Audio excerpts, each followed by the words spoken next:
आप जी को ये दास ऐसा ज्ञान देना चाहता है कि आप इतने दृढ़ हो जाओ चाहे तूफान आ जावे। ये नकली लोग चाहे 20 मिलना आपको, चाहे 100 मिल जाए आकर के कि तुम गलत साधना कर रहे हो, आप उनकी मानो नहीं, तब आपकी भक्ति चलेगी, तब आप पार होगे। इसलिए आपको रह रह कर यहाँ बुलाया जाता है और ये ज्ञान सुनाया जाता है, आपके हृदय में फीड किया जाता है कि आप इस ज्ञान से परिपूर्ण हो जाओ। और फिर आप क्या करोगे? आप परमात्मा की ऐसी लीला है कि ये ज्ञान शुरू होते ही, अंदर अंदर प्रवेश होते ही, हृदय में जचते ही, फिर आप अन्य को ढूंढते हो कि कौन सुने मेरे ज्ञान को, हमारे भगवान के ज्ञान का। तो ऐसे ही एक विस्फोट होगा कुछ दिनों में, धीरे धीरे जनसाधारण को आप भी समझाओगे, सब धीरे धीरे ऐसे हम अपने ज्ञान का फैलाव करेंगे। सत्य है, सच्चाई, सच्चा ज्ञान है। तो इसलिए आपको बुलाया जाता है कि आप परमात्मा से परिचित हो जाओ दृढ़ता के साथ।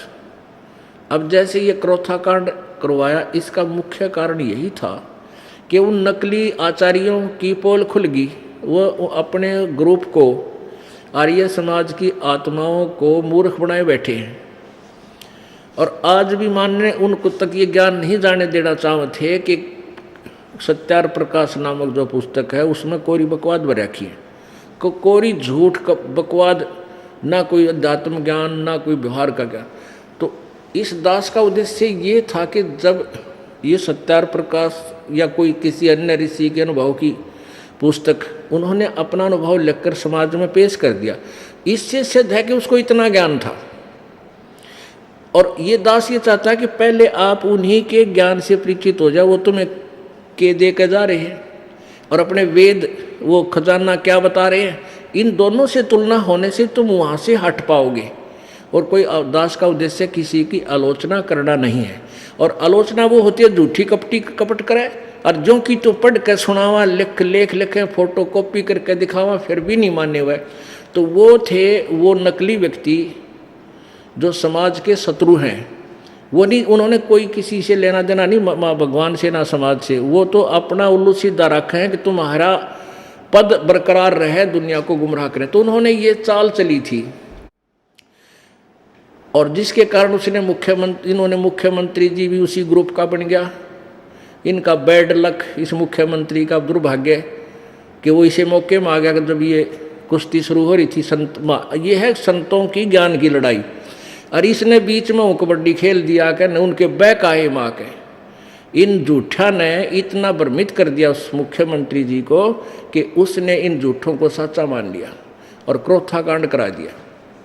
अब ये क्रोथा कांड होने से परमात्मा ने अपने बच्चों की ये देखना था कि जो बगीची हमने लाई है ये कितनी जड़ पकड़ेगी, ये कितनी मजबूत होगी या कच्ची है।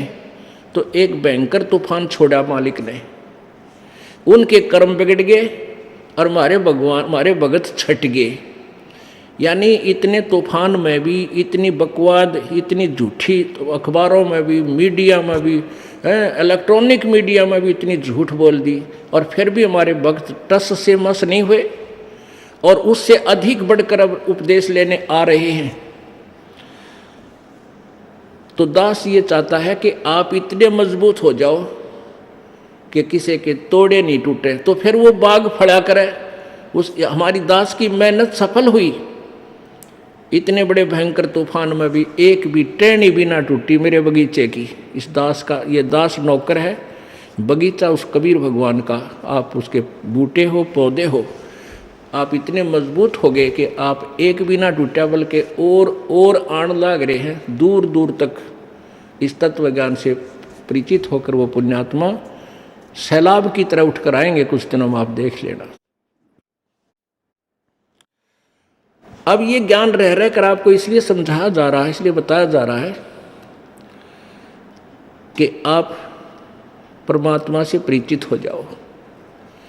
और दूसरा ये है कि आपको धनी बनाया जा रहा है, भक्ति का धनी, क्योंकि ये एक ज्ञान यज्ञ है और एक यज्ञ का बहुत पुण्य है। हमने यज्ञ भी करनी है, मंत्र जाप भी करना है। और उन यज्ञों के बिना हमारी ये भक्ति रूपी जो सतनाम रूपी पौधा प्रफुल्लित नहीं हो सकता। जैसे बीज जो है उसको पौधा बनाने के लिए, पेड़ उसको प्रफुल्लित करने के लिए खाद और जल सिंचाई की विशेष आवश्यकता होती है, ऐसे ही भक्ति सतनाम रूपी पौधे को जो बीज आप में बीजा है, इसके लिए ये यज्ञ, ज्ञान यज्ञ, धर्म यज्ञ, हवन यज्ञ, परिणाम यज्ञ, ये सभी और ध्यान यज्ञ, ये सभी यज्ञ करवा के आपके भक्ति रूपी पौधे को हमने परिपक्व करना है। इसलिए ये ज्ञान सुनाया जाता है। परमात्मा कहते हैं कबीरा सब जग निर्धना धनवंता ना कोय, और धनवंता सो जानिए जिस पर राम नाम धन होए। आपको धनी बनाया जा रहा है। ये ज्ञान यज्ञ, यहाँ आप आते हो, 5 यज्ञों का लाभ आपको यहाँ मिलता है। और जब आप घर से चलते हो, अपने अपने घर से चलते हो, तो आपको वहाँ से यहाँ तक आने का भी बहुत यज्ञों का पुण्य होता है। जब कहते हैं कबीर संत मिलन को चालियो, तज माया अभिमान, और जो जो कदम आगे रखे ओहे यज्ञ समान। एक कदम आपके घर से यहाँ तक कितने कदम होते हैं, चाहे आप किसी में आते हो, किसी गाड़ी में आते हो, किसी तरह आते हो, लेकिन यहाँ कदमों का खेल है। एक कदम जो है एक यज्ञ के तुल्य है। एक यज्ञ का कितना पुण्य है कि 100 यज्ञ करके इंद्र की पदवी प्राप्त करता है प्राणी, स्वर्ग का राजा बन जाता 100 यज्ञ करने से। उन यज्ञों में से कैसे है कि 100 मन देसी घी एक ही बार प्रयोग करना होता है, एक बार की यज्ञ में, जिसमें हवन भी और धर्म भंडारा भी। अब जिसमें 100 मन देसी घी लगेगा तो बाकी आइटम कितनी लगेंगी, अंदाजा लगा लेना। तो ऐसे वो 100 यज्ञ करके